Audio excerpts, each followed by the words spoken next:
여러분, 그동안 우리가 요한복음 말씀 나눈 거 좀 간단하게 정리를 한번 해보면, 우리가 요한복음 15장의 포도나무 비유의 말씀을 통해서 하나님께서 우리가 열매를 잘 맺을 수 있도록 들어 올려 주시고 가지도 쳐 주셔서 가꿔 주신다 그랬어요.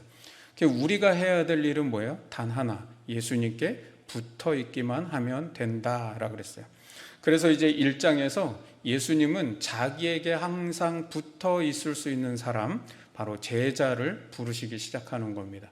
그 첫 번째 제자를 부르신 게 세례 요한의 두 제자 중에 이 두 사람이, 두 제자가 예수님께 찾아왔습니다. 그 중에 한 사람은 안드레라 그랬죠. 이 안드레와 또 그 한 제자가 부름을 받는 과정을 통해서 우리는 제자란 어떤 사람인가, 제자가 누구인가에 대해서 말씀을 나눴습니다. 그리고 두 번째는 빌립을 통해 나다나엘이 제자로 부르시는 과정을 통해서 우리는 제자도가 무엇인가, 즉 제자의 길, 제자의 삶이란 것이 무엇인가를 우리가 말씀을 나눴습니다. 이제 오늘은 니고데모라고 하는 제자가 또 예수님께 부름을 받는 이 과정을 볼 수가 있는데, 이 니고데모는요, 예수님의 12제자 명단에는 들어있지 않습니다. 그러나 예수님이 십자가에 돌아가셨을 때 12제자들 다 도망가고 없었습니다. 그러나 마지막까지 그 예수님의 시신을 거두어 장례를 치러주었던 제자가 누구냐? 바로 니고데모예요. 여러분, 니고데모가 그렇게 예수님의 제자가 될 수 있는, 즉 자신의 모든 것들을 다 희생해서 섬길 수 있는 제자가 될 수 있었던 이유가 무엇일까요? 바로 그의 믿음에 변화가 일어났기 때문이라는 거예요. 이전에 그가 알고 있었고 그가 믿어왔던 믿음과는 전혀 다른 새로운 믿음에 대해서 예수님이 지금 말씀하고 계셨다는 거예요. 이것은 요한복음을 기록한 저자의 입장에서 보면 1차적으로는 자기 공동체, 즉 이 요한의 공동체에 있는 성도들이 너희가 어떠한 믿음을 가져야 하는지, 그리고 너희의 믿음은 하나님 나라에 들어가기까지 어떻게 변화되고 어떻게 성장해 가야 되는지를 교훈하기 위해서 기록했다는 겁니다. 따라서 오늘 우리도요, 그것을 비교해 본다면 니고데모와의 이 대화를 통해서 우리가 앞으로 어떤 믿음을 가지고 살아야 하는지, 그리고 우리가 제자로서 하나님 나라를 살아갈 때에 어떠한 믿음으로 변화되고 성장해 가야 되는지를 함께 이 말씀을 통해서 나누고자 합니다.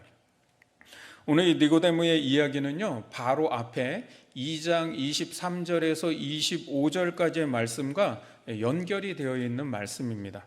그래서 3장의 시작이 이렇게 딱 시작하는 것처럼 안 하고 그런데 하고 접속사로 시작하잖아요, 그죠? 그래서 그 전의 이야기랑 연결이 되어 있다는 거예요.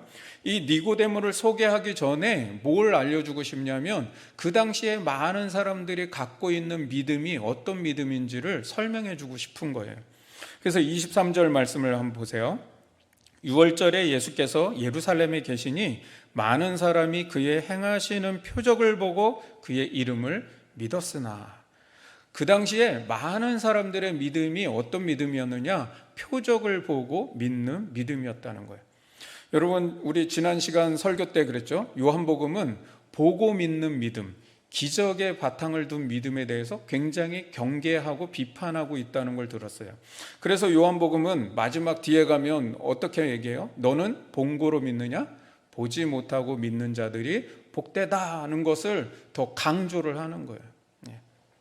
24절 말씀해 보면 예수는 그의 몸을 그들에게 의탁하지 아니하셨다라는 말씀을 하는데요, 이 원문에는요, 이 말이 예수는 그런 믿음을 가진 사람들에게 마음을 주지 아니하셨다, 이런 뜻입니다.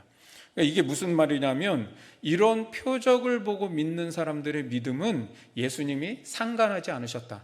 그런 믿음은 예수님 그냥 이렇게 마음도 두지 않으셨고 상관도 하지 않으셨다는 거예요. 여러분, 상관하지 않다라고 하는 이 말 좀 기억하세요? 우리 포도나무 비유할 때 너희가 나에게 붙어있지 아니하면, 이 붙어있다라고 하는 이 말이 뭐예요? 상관있다, 이 얘기라고 그랬잖아요. 그러니까 붙어있지 않는 게 뭐예요? 상관하지 않는 믿음이라는 거예요. 여러분, 많은 사람들이 믿음을 갖고 있었어요. 그런데 그 많은 사람들의 믿음, 예수님은 상관하지 않는다는 거예요. 거기에 별로 마음 두지 않는다는 거예요. 여러분, 오늘날에도요, 믿는 사람 많을 수 있습니다. 그러나 예수님이 상관하는 믿음이냐는 거예요. 예수님이 별로 마음 두지 않는 믿음일 수도 있다는 거예요. 그 많은 믿음이.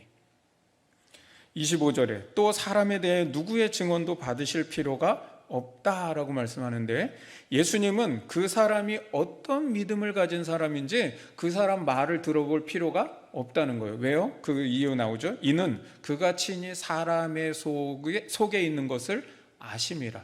그러니까 예수님은 이미 그 사람의 속을 다 알고 있기 때문에 그가 나에게 붙어있는 믿음인지 붙어있지 않는 믿음인지 그의 말을 들어볼 필요도 없다는 거예요. 다 아신다는 거예요.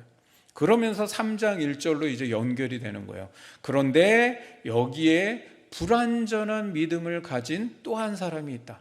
그럼 많은 사람들과 같이 그냥 표적을 보고 믿고 기적에 바탕을 둔 믿음, 그냥 그렇게 불완전한 믿음으로 살아가는 또 한 사람인데 그 사람은 니고데모라는 거예요.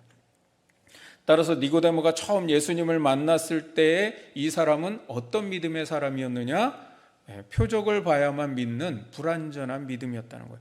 니고데모의 믿음의 상태가 어떻다는 걸 보여주는 거예요. 예수님과 상관없는 믿음이었다. 예수님께 붙어있지 않는 상태다라는 걸 보여준다는 거예요. 오늘 이 본문 1절에는 니고데모가 왜 그런 믿음을 가질 수밖에 없었는지, 왜 니고데모는 그런 불완전한 믿음, 예수님께 붙어 있을 수 없는 믿음이 될 수밖에 없었는지를 설명하는 거예요.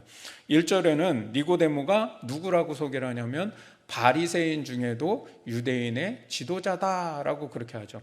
여러분 성경을 보세요. 그 성경의 지도자라는 말에 1번하고 작게 각주가 되어 있을 겁니다. 그 각주의 내용 성경의 맨 아래로 와서 그 각주의 내용을 보면 거기에 사내들인 공회원 이렇게 적혀 있죠. 여러분 이 유대인의 지도자라는 게 뭐냐면 이 사람 사내들인 공회원의 한 사람이었다, 그 뜻을 말하는 거예요. 예수님 당시에는요, 바리새파는 소수 엘리트 종교 지도자들입니다. 소수 엘리트 그룹이에요. 그래서 이런 종교 지도자들이 1세기 시대의 바리새인의 숫자, 인구수가 몇 명이냐면 6천 명 정도밖에 안 됐습니다. 그러니까 이스라엘 그 전체에 6천 명이에요. 그러면 이 바리새인이라고 하는 신분 하나만으로도 이스라엘의 모든 사람에게 존경을 받는 사람이라는 걸 뜻한다는 거죠. 그런데다가요, 단순히 그런 바리새인 정도가 아니라 이 니고데모는 그 바리새인 중에도 사내들인 공회원 사람이다라는 거예요. 사내들인이 뭐냐면 유대인들로 치면 국회예요, 국회. 그러면 사내들인은 의장을 포함해서 71명으로 구성되어 있는 이스라엘의 최고 의회고 최고 법정입니다. 그러니까 그 위에 아무것도 없어요. 최고예요, 최고. 거기가 6천 명 중에서요, 그러니까 6천 명에 속한 것도 대단한 건데요, 그 중에서도 71명에 또 속하는 사내들인 공회원의 한 사람이니 얼마나 대단한 사람이 이 사람이. 한마디로 말하면 니고데모는 엄격한 종교 생활을 하는 사람이고 도덕적으로 올바르게 살아가는 사람이고 최고의회에서는 정치적 영향력을 행사하는 사람이고 율법에 능통한 교사다, 스승이다 라고 하는 걸 말씀하는 거예요. 따라서 니고데모는 율법을 완벽하게 지킴으로 구원을 얻을 수 있다고 하는 믿음을 가진, 그 행위 구원의 믿음을 가진 사람이었다는 거예요. 그런 믿음을 가질 수밖에 없었으니까 불완전한 믿음으로 예수님께 붙어있지 못했다는 겁니다. 그런데 이런 유대인의 지도자가 2절 말씀해 보니까 밤에 예수님을 찾아옵니다. 여러분 하필이면 왜 낮이 아니고 밤에 찾아왔을까요? 이 밤은요, 지금 한밤중을 얘기하는 거예요. 한밤중에 예수님을 왜 찾아오냐는 거예요. 현실적으로는요, 어떻습니까? 바리새인들은 예수님을 적대자로 보았습니다. 그런데다가 사내들인 공회원 사람들은 어떻게 하면 예수님을 책잡아서 죽일까, 이것만 고민했던 사람들입니다. 그런데 그 사내들인 공회원의 한 사람이었으니 예수님을 어떻게 대놓고 대낮에 만날 수가 있었겠습니까? 만약 니고데모가 예수님을 만난 사실이 들통난다, 누구에게 보여진다, 그러면 사내들인 의원에게 내가 왜 만났는지 막 해명하고, 또는 그것이 해명이 안 되면 의원직을 박탈당할 수도 있었다는 것이죠.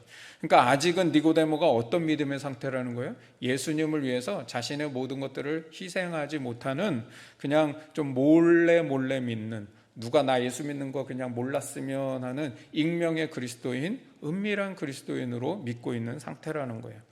자, 그런데 2절에 이렇게 밤에 나온 니고데모가 예수님께 신앙 고백 같은 말을 합니다. 2절 말씀 후반절을 보면, 랍비여, 우리가 당신은 하나님께로부터 오신 선생인 줄 아나이다. 하나님이 함께 하시지 아니하시면 당신이 행하시는 이 표적을 아무도 할 수 없음이니이다. 여기 니고데모의 신앙 고백에는 니고데모의 믿음이 뭔가 좀 불완전한 믿음이다라고 하는 것을 보여주고 있는 겁니다. 첫째는 왜 불완전하냐? 예수님을 가리켜 하나님께로부터 오신 선생인 줄 아나이다, 이렇게 고백하고 있다는 거예요. 이것은요, 니고데모가 자신의 지식과 경험에 바탕을 둔 믿음을 가진 사람이다라고 하는 것을 보여주는 겁니다. 언뜻 보면은요, 예수님을 굉장히 존중하는 것처럼 들리잖아요. 그런데 원문에 보면 이 선생이라는 말 앞에 정관사를 붙이지 않고 있다는 거예요. 정관사를 붙이지 않는다는 건 뭐냐면, 니고데모는 예수님이 하나님께로부터 오는 많은 스승들, 많은 선지자들이 있잖아요. 그러니까 그런 사람 중에 하나라는 거예요. 모세나 엘리야나 이사야나 예레미야나 그런 이런 하나님께로부터 온 선지자 중에 그냥 한 사람, 그런 훌륭한 스승, 그렇게 지금 보고 있다는 거죠. 그러니까 아직 예수님이 누구신지 정확하게 모르고 있다는 겁니다. 바리새인 중에 바리새인, 산헤드린의 공회원의 한 사람이었으니 그 프라이드가 얼마나 대단하고 자신이 아는 그 율법과 성경 지식이 얼마나 최고인 줄 알고 살았겠느냐는 거예요. 오늘날 교회 안에도요, 내 믿음이 최고이고 내가 좀 많이 안다는 것 때문에 오히려 믿음이 온전한 믿음이 되지 못하고 불완전한 믿음에 머무는 사람들이 있다는 겁니다. 그래서 교회에서요, 뭔가 많이 배우고 훈련 많이 받았다, 경험 많이 쌓았다, 이럴 때 조심해야 된다는 겁니다. 왜요? 그게 다가 아니기 때문에. 자칫하면 거기에 사로잡히면 내가 아는 게 다인 것 같고 내가 막 많이 알고 많이 경험하고 하니까 여러분 거기에 갇혀버릴 수 있는 거예요. 니고데모를 보세요. 자신이 그동안 배워왔던, 바리새인으로서 교육받아왔던 그 수많은 지식과 경험 속에 갇혀서 그 지식과 경험으로 예수님은 이런 분이야 라고 자기 수준으로 판단하고 자기 수준으로 믿는 겁니다. 지식과 경험에 바탕을 둔 믿음은 불완전한 믿음이라는 겁니다. 둘째, 왜 불완전한 믿음이냐? 니고데모는 표적을 보고 믿는 믿음이었기 때문입니다. 산헤드린 공회원의 한 사람이 어떻게 이 적대자인 예수님께 나올 수 있었습니까? 우리가 앞에 말씀을 보면 니고데모는 예수님이 행하신 표적을 보았기 때문에 예수님이 하나님으로부터 온 사람이구나 라고 하는 걸 믿게 됐다는 거예요. 여러분, 표적 때문에 예수님을 찾게는 되었습니다. 그러나 그런 보고 믿는 믿음, 기적의 바탕을 둔 믿음은 초보 단계의 믿음이라는 거예요. 거기에 머물면 안 된다는 거예요. 그 믿음은 반드시 변화되고 성장해야 된다는 걸 말씀하고 있다는 겁니다. 그래서 3절에 가면은 예수님이 이제 이상한 말씀을 하십니다. 3절에 보시면 예수께서 대답하여 이르시되, 이상하지 않으세요? 예수님께서 대답하여 이르시되 진실로 진실로 내게 이르노니. 2절에서요 뭘 물어봤어요? 아니잖아요. 뭘 물어보지도 않았는데 3절에 대답해서 말씀하신대요. 2장 마지막 절에 우리 뭐라 그랬어요? 예수님께서는 그 사람의 속에 있는 것을 다 아심이라. 그러니까 지금 예수님은요, 이 복음서에 보면 예수님 그런 대화 많이 하시잖아요. 그 사람의 속에 있는 걸 이미 다 꿰뚫어 보시고 미리 대답해 주시잖아요. 니고데모의 마음속에 있는 질문을 벌써 다 아신 거예요. 그 질문이 뭡니까? 예수님이 답변하고 있는 거를 보면 역으로 무슨 질문을 했는지 알겠죠? 예수님이 이렇게 답하십니다. 사람이 거듭나지 아니하면 하나님 나라를 볼 수 없느니라. 그러면 니고데모의 마음속에 있는 질문은 뭐예요? 그 마음 깊은 곳에 보니까 어떻게 하여야 내가 구원을 얻을 수 있지? 난 도대체 어떻게 구원받을 수 있는 거야? 난 어떻게 하나님 나라에 들어가지? 이 질문이 자신의 인생에 계속 있는 거예요. 구원에 대한 질문. 여러분, 이렇게 모든 인간의 내면에는 구원에 대한 근원적인 질문을 다 갖고 산다는 거예요. 여러분, 다 멀쩡하게 사는 것 같죠? 근데 사람이요, 위기를 닥쳐봐요. 죽음 앞에 서봐요. 다 아이쿠, 나 구원받을 수 있나? 다 이 질문 앞에 서 있게 돼요. 평생 남을 위해 살고 베풀며 살고 선하게 살고 도덕 윤리적으로 깨끗하게 살아도요, 여러분 마음 깊은 곳에 나는 과연 구원받을 수 있는가? 이 질문이요 계속 있는 겁니다. 니고데모는 평생 율법을 지키고요 깨끗하게 살려고 노력하며 살았던 사람이에요. 그런데 그런 사람의 내면에도 계속 해결되지 않는 질문이 뭐냐면, 내가 과연 어떻게 하여야 구원받을 수 있지? 신앙생활을 그동안 대단하게는 아니어도 나름대로 성실하게 열심히 잘 해오신 분들도요, 이 질문 앞에 서면은요 자신 없어 하는 모습들을 많이 볼 수 있습니다. 겉으로는 드러내지 않지만 여러분, 설교를 들을 때 내 마음속에서, 아니면 여러분이 생활 속에서 내가 말씀대로 살지 못하는 나의 모습을 보면, 아이고, 내가 이렇게 죄짓고 또 죄짓고, 알면서도 또 넘어지고, 반복해서 계속 또 죄짓고, 내가 나를 너무도 잘 아니까 어떻게 해요? 속에서 구원의 문제가 쓱 올라오는 겁니다. 내가 정말 구원받을 수 있는가? 그런데 그런 마음은요, 하나님 나라에 들어가는 것이 아직도 내가 뭔가 할 수 있는 것이 있다는 생각 때문에 그런 마음이 드는 거예요. 여러분, 내가 아직도 뭔가 할 수 있는 게 있나요? 오늘 예수님께서 니고데모에게 하신 대답을 보면, 말씀을 보면, 진실로 진실로 내게 이르노니, 여러분 강조하잖아요. 진실로 진실로. 사람이 거듭나지 아니하면 하나님 나라를 볼 수 없다. 하나님 나라에 들어갈 수 없다는 거죠. 먼저 여기서 거듭나다라는 단어부터, 아까 우리가 말씀 읽을 때 제가 그랬죠, 이 거듭나다라는 단어부터 좀 수정해서 봐야 될 것 같습니다. 이 거듭나다라고 하는 이 부분이 헬라어로는 아노텐이라고 하는 말입니다. 이 아노텐이라고 하는 것은 위로부터라는 뜻입니다. 위로부터. 즉 예수님의 답변의 원래 번역은 사람이 위로부터 다시 태어나지 아니하면, 이런 말입니다. 그런데 이 아노텐이라고 하는 말이 다시, 거듭, 이런 뜻도 있기 때문에 지금 이제 우리 성경에서는 거듭나다라고 이렇게 이제 번역을 해 놓은 겁니다. 이것 때문에 니고데모도 착각을 하는 거예요. 다시 태어난다? 거듭난다? 그러면 엄마 뱃속에 들어갔다가 다시 태어나는 겁니까? 라고 니고데모도 이것 때문에 오해를 하는 거죠. 그런데 우리도 그렇잖아요. 우리도 이 거듭난다라고 말하니까 구원이 마치 도덕 윤리적인 행위를 바르게 하는 것으로, 개과천선에서 행실을 바꾸는 것으로, 그것이 구원의 조건처럼 오해를 하게 된다는 겁니다. 예수님은 다시 태어나는 것을 강조하는 게 아니고 위로부터를 강조하고 계신다는 거예요. 여러분, 다시 태어난다에다가 강조를 두니까 뭐예요? 자꾸 내가 거듭나야 된다, 내가 다시 태어나야 된다, 내가 뭔가를 해야 되는 걸로 자꾸 오해하게 된다는 거예요. 근데 위로부터라고 하는 것에 강조점을 두면 어떻게 바뀝니까? 주체가 내가 아니라 하나님 성령으로 바뀌는 겁니다. 즉 하나님 나라에 들어가는 거는 인간 편에서 할 수 있는 것이 아무것도 없다는 거예요. 오직 위로부터, 하나님으로부터 오는 선물이요 은혜로 구원을 얻는다는 겁니다. 그러니까 여러분, 구원에 대한 확신이 자꾸 흔들리면 뭘 생각해야 돼요? 위로부터 이걸 떠올리세요. 내가 거듭나야가 아니라 위로부터입니다. 구원은 내가 해야 될 것이 아무것도 없는 거예요. 전적으로 위로부터의 은혜라는 겁니다. 거듭나다, 즉 다시 태어난다라는 말도요, 원문에 보면 수동형으로 되어 있습니다. 여러분, 다시 태어나는 것, 내 의지로 내가 다시 태어나는 거 아니라는 거예요. 위로부터의 은혜로 내가 다시 태어나지는 것이죠. 수동형이라는 겁니다.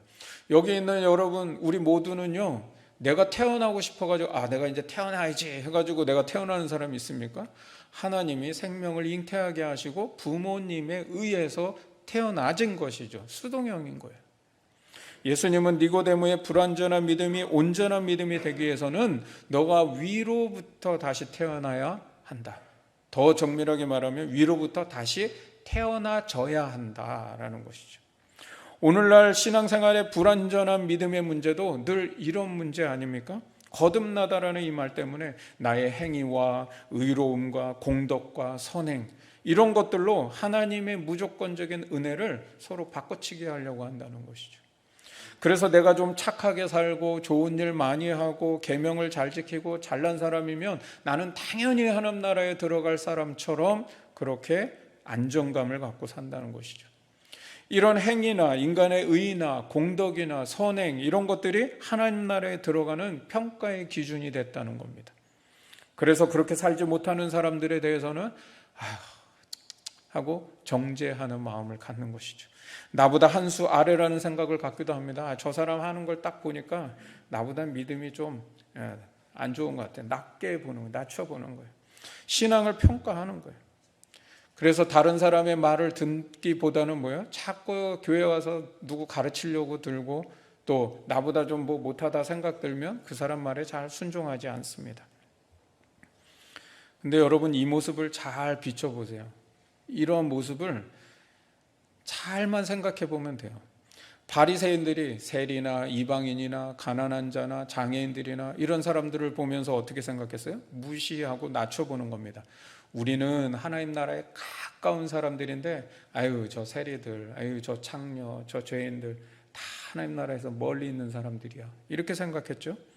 예수님의 평가는 어땠습니까? 전혀 반대예요. 예수님 뭐라 그래요? 창녀와 세리들이 바리새인들보다 하나님 나라에 먼저 들어간다. 이유가 뭡니까? 하나님의 나라는 위로부터 다시 태어나지는 사람들이 들어가는 나라이기 때문입니다. 신앙생활을 10년 이상 하신 분들은 정말 귀담아 들어야 합니다. 위로부터입니다. 우리 모두는 하나님의 은혜로 서 있는 사람이라는 것을 기억하시기 바랍니다. 어느새 나도 모르게 바리새인이 되어 있을 수 있다는 것을 조심하고 경계하라는 겁니다. 바리새인은 자신의 열심과 공덕과 율법에 충실한 신앙생활이 자기의가 된 사람들이에요. 그래서 예수님의 은혜를 전적으로 의지하지 못한다는 거죠.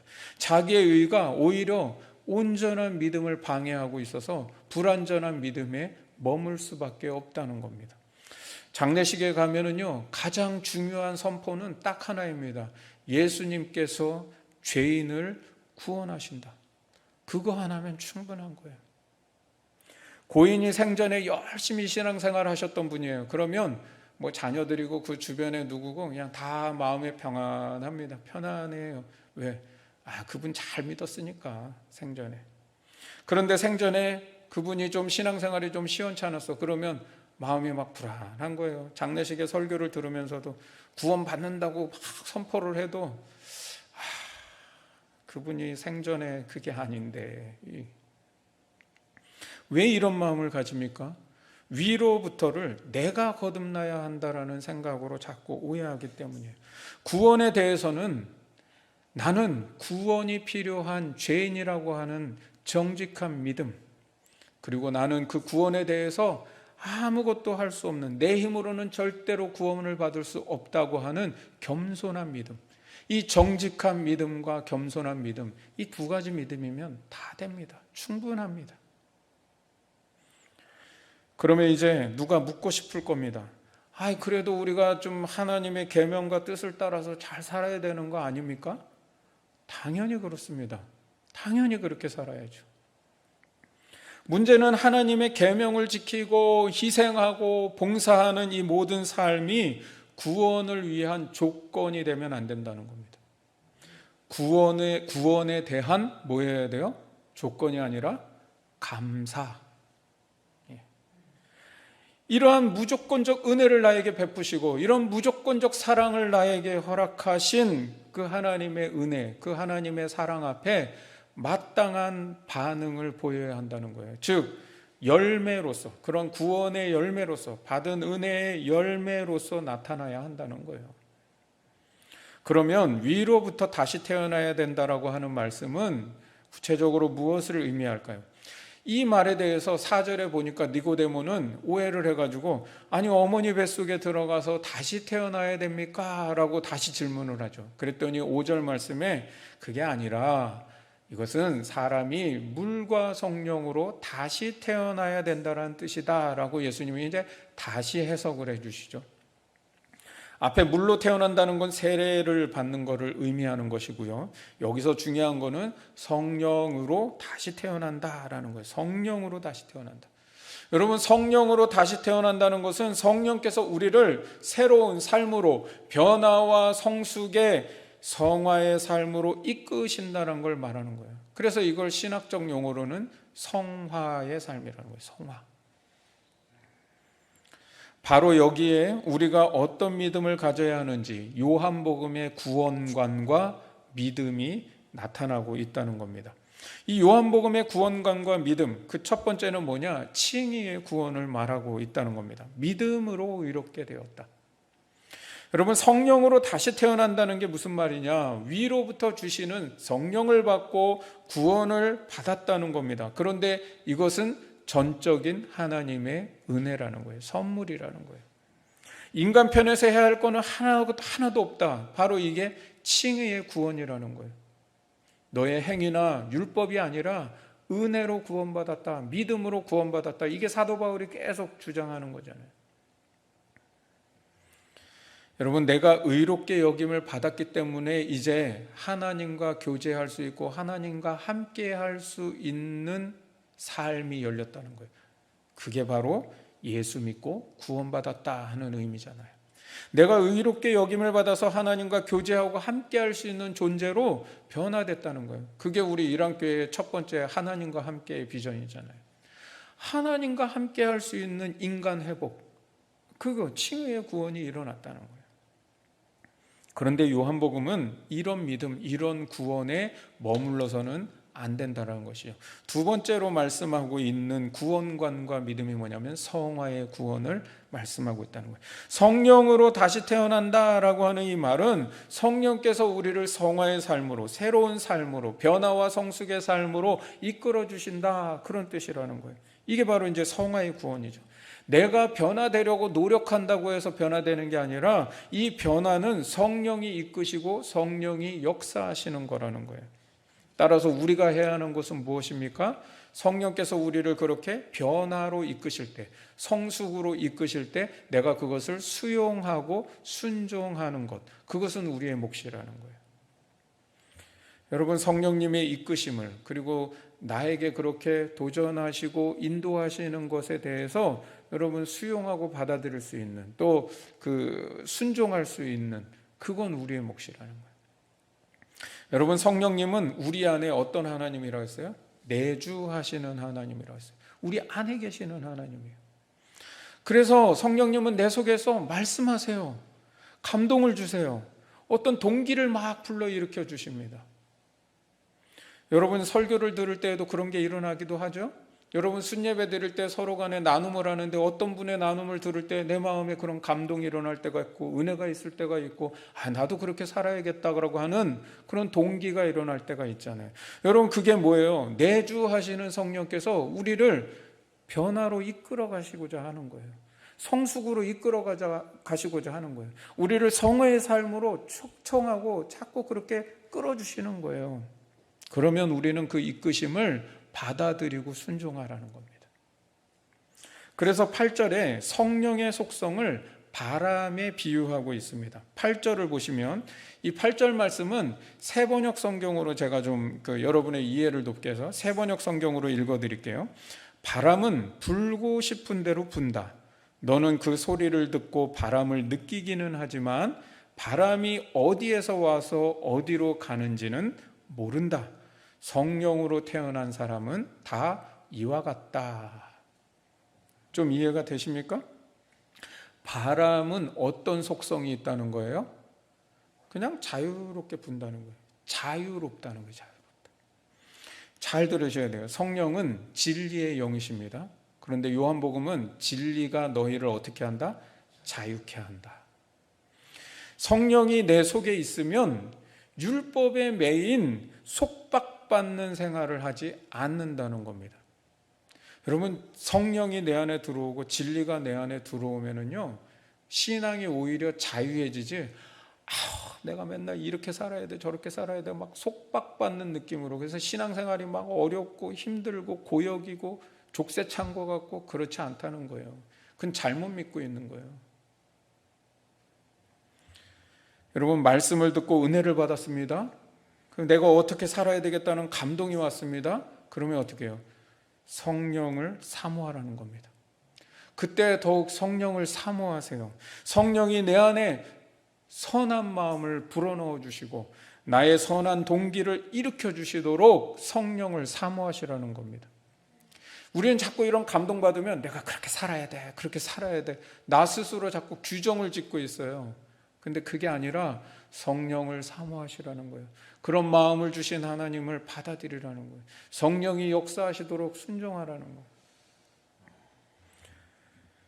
여러분, 내가 그런 감동받고 은혜 받는 삶을 내가 살아내려고 막 그러는 게 아니라 성령이 나를 이끄실 수 있도록 성령을 사모하고 성령을 구하라는 거예요.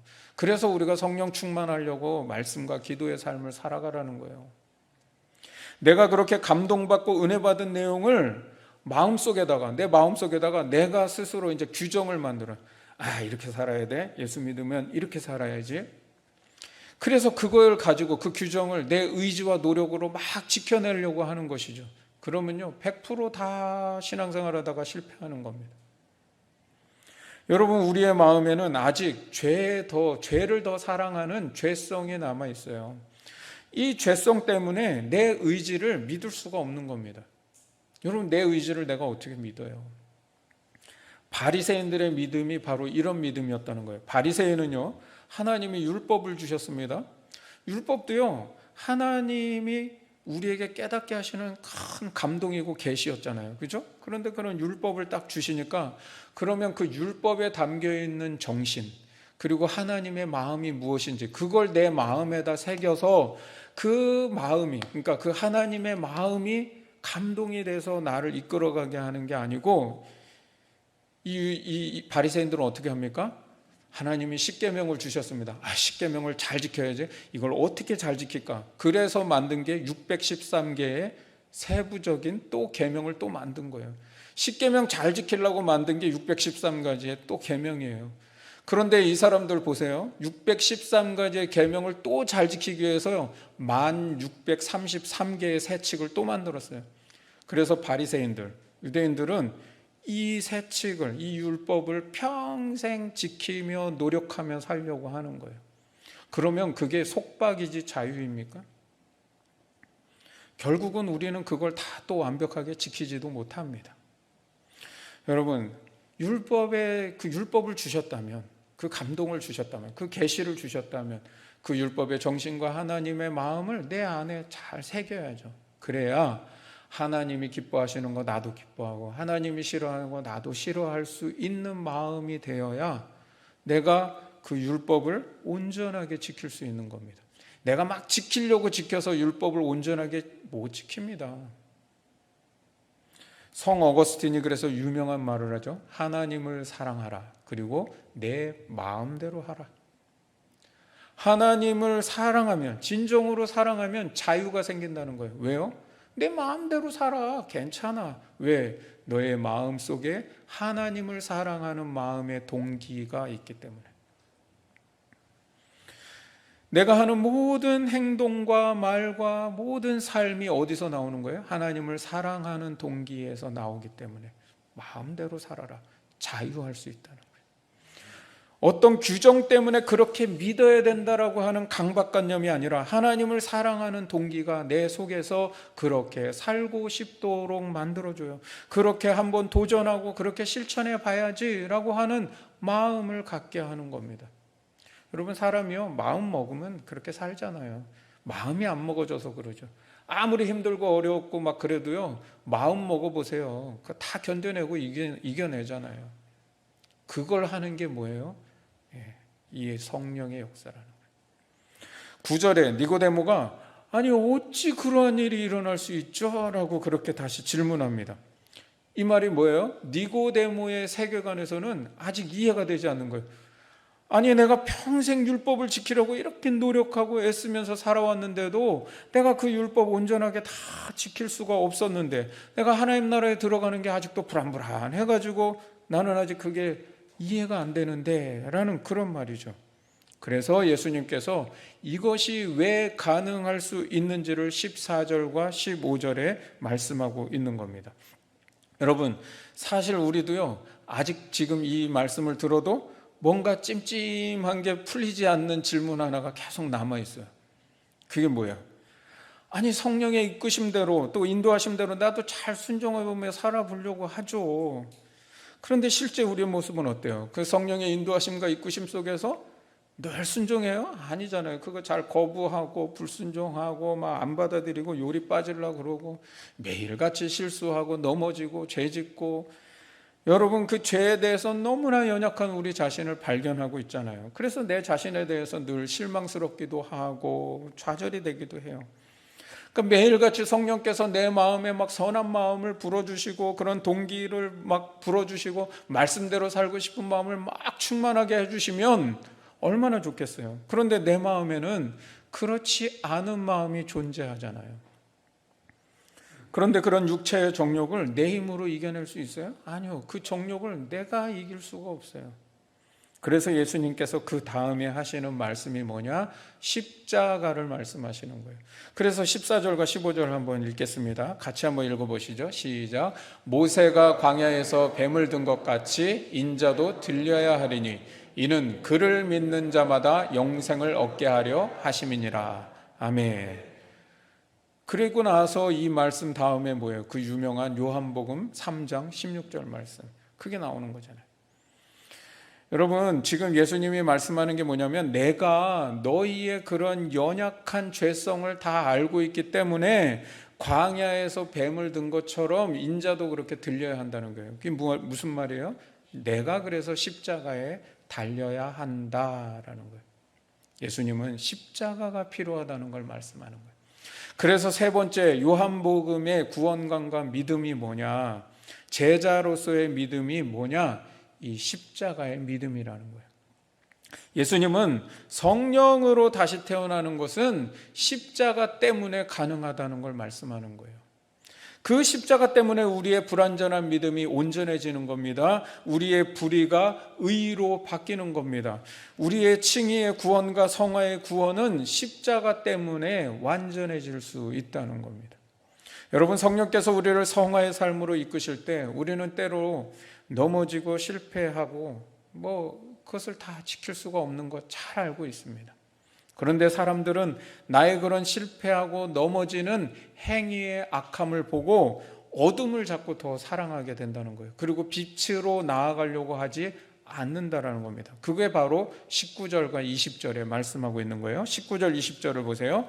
사람들이 자기 행위가 악함으로 빛보다 어둠을 사랑한다라고 말씀하죠. 20절 말씀에 보니까 악을 행하는 자마다 빛을 미워하고 자기 행위가 드러날까 봐 빛으로 오지 않는다라고 그렇게 말씀하고 있어요.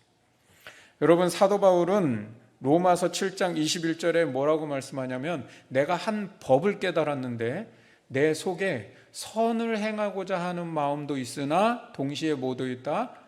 악이 함께 존재하는 걸 내가 깨달았다는 거예요. 우리 안에는 육체의 소욕과 성령의 소욕이 함께 있다는 겁니다. 그러니까 성령으로 다시 태어난다는 건 뭐예요? 성령의 소욕대로 내가 잘 살아가는 걸 말하는 거죠. 그러나 우리 안에는 육체의 소욕을 따라 살고 싶은 그 끊임없는 영적 전쟁이 우리 안에 있다는 거예요. 육체의 소욕과 성령의 소욕이 계속 싸우고 있다는 거예요. 그런데 그때 그 제자의 삶과 제자의 길은 뭐냐? 십자가의 주님을 바라보고 십자가의 믿음으로 나가라는 거예요. 십자가 앞으로 나아가라는 거예요. 내 행위가 악하다고 내가 그렇게 자꾸 넘어지고 실패한다고 어둠을 더 사랑하고 빛으로 나오려고 하지 않는 그거 그렇게 하지 말라는 거예요. 그럴수록 더 십자가로 나오라, 그럴수록 더 빛으로 나오라고 주님 말씀하시는 거예요. 주님이 그런 연약한 나를, 죄로 번복된 나를 얼마나 사랑하고 계시는지를 그 십자가 앞에서 경험하라는 거예요. 여러분, 십자가를 많이 묵상하십시오. 여러분의 삶의 순간순간 십자가를 묵상하십시오. 내가 고난을 만났습니까? 괴롭고 힘듭니까? 십자가의 주님을 바라보세요.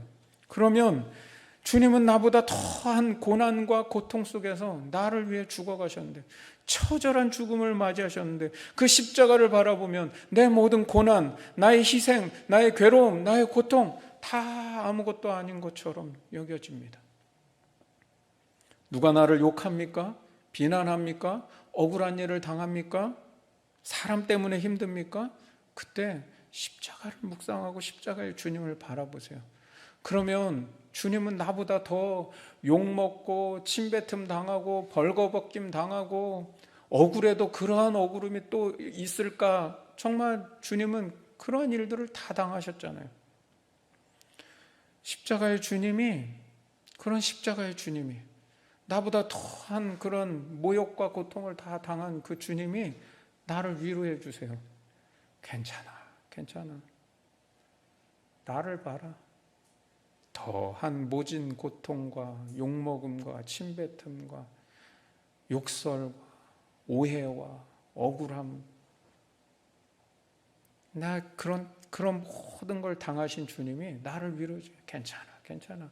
그래, 그거 아무것도 아니야. 괜찮아. 그럴 수도 있어. 감당하기 힘든 순종이 있습니까?